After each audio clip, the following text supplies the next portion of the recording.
Mr. Toastmaster. Thank you all, Toastmasters, for being here. I really appreciate your support on my travel. If you haven't guessed from all of the speeches, I love to travel. I enjoy going to new places and meeting new people, but I have to confess, I think most of all, I enjoy the stories I get to tell after my trips. Several years ago, I went to the island of St. Martin. It's a tiny island, it's in the Caribbean, and there's two halves. One island, two halves. One side is French, and it's considered part of the country of France, and the other side is Dutch.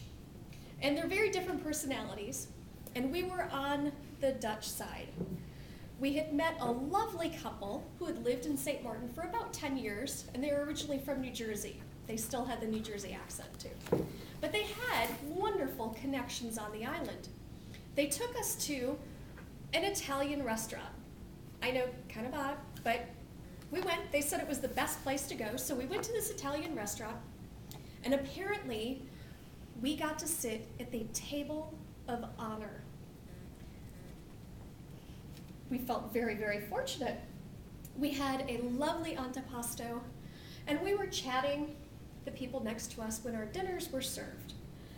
And I had grabbed my fork and was admiring the plate and was about to dive in when this man, a huge man, came running out of the kitchen. Ah! Now, I'm sure he was saying something or yelling something intelligible in his language, but I don't know what it was. And at the time, I could have sworn he had a meat cleaver. So I was a little intimidated by this, but when things calmed down, I realized that he had a grater. And in the other hand, he had a block of Parmesan cheese. Because apparently, when you sit at the table of honor, it is not appropriate for you to have pre-grated Parmesan cheese on the table. It is more appropriate for you to have freshly grated Parmesan. And so he went around, and he was the head chef and owner of the restaurant, and grated fresh Parmesan on all of our plates.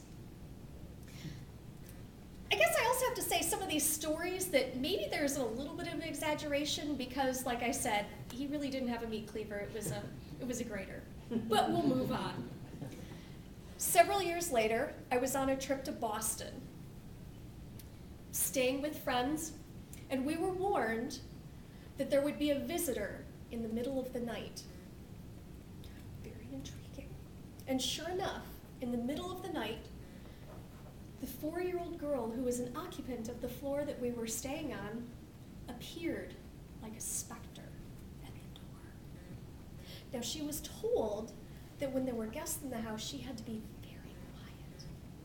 And so she stood there and slowly glided across the floor to the bed. And she just looked. Paul, my traveling companion, made a gesture. Do you want to get up on the bed? So he lifted her up, put her down between the two of us. A minute later, she sat up and she looked at me and my pillow, and Paul and his pillow, and quietly said, "I'm gonna need a pillow." I just about lost it. I laughed inside so hard. I could not believe it. But as appropriate, reached down and grabbed a pillow, placed it between the two of us, and she laid down and went to sleep for the rest of the night. Boy, did I learn my lesson that if you invite someone into the bed, you have to have a pillow for them.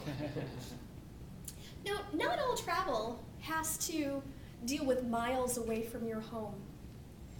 Last summer, and I currently live in an apartment near Michigan State University, and apparently it's not uncommon for families from other countries, when they live here, to have their Nana come and visit for the summer. And they provide childcare for the children who are not in school. Well, one of the Nanas I saw out and about. Usually, in fact, no, always, she had on, I believe it's a burqa, but her face was exposed so I could see her face. She was always very, almost gruff looking. know if it was a little bit of cultural intimidation because I didn't quite know what proper etiquette would be in interacting with her, or the fact that she kind of reminded me of my second grade teacher, but I was kind of afraid of her. She always just almost scowled. And I thought, what am I going to do if I run into her? I know it sounds really silly because I'm an outgoing person. It shouldn't be a problem, but for some reason this really was agonizing for me. What am I going to do? And I didn't want to do anything to offend her. Well, sure enough, one morning, I was in the laundry room when I was finishing up my laundry,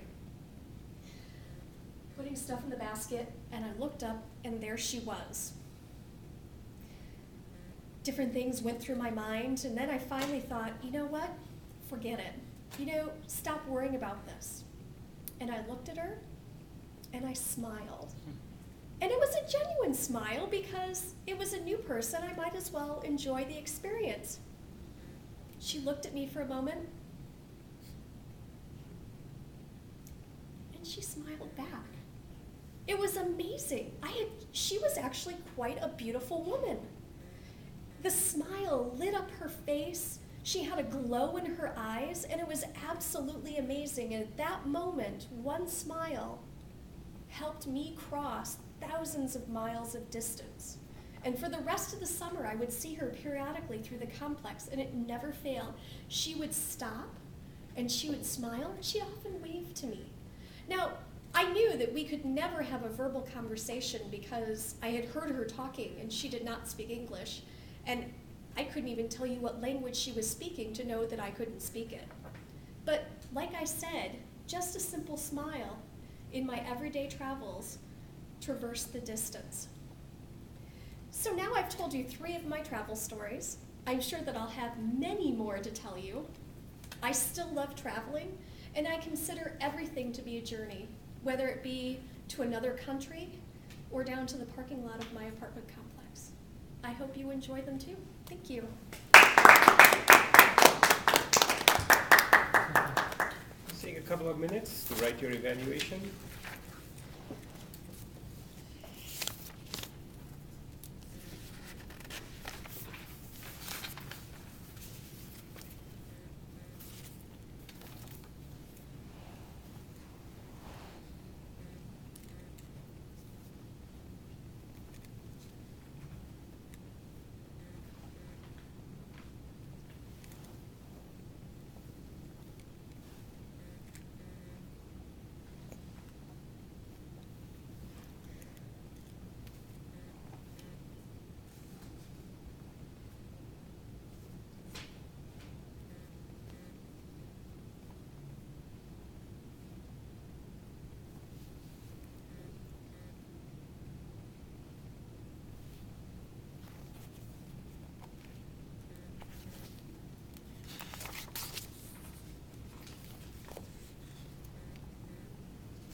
I'm going to Calgary and Banff in a week and a half.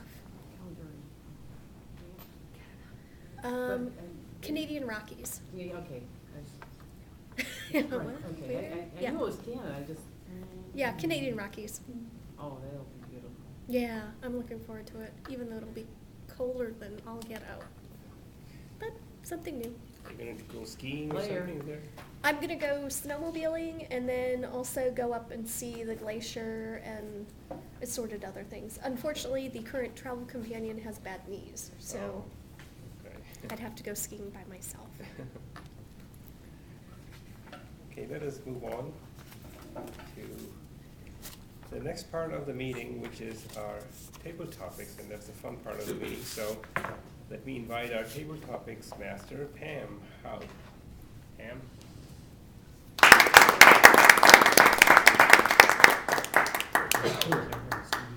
Thank you. Why do I always mess this up? Sir told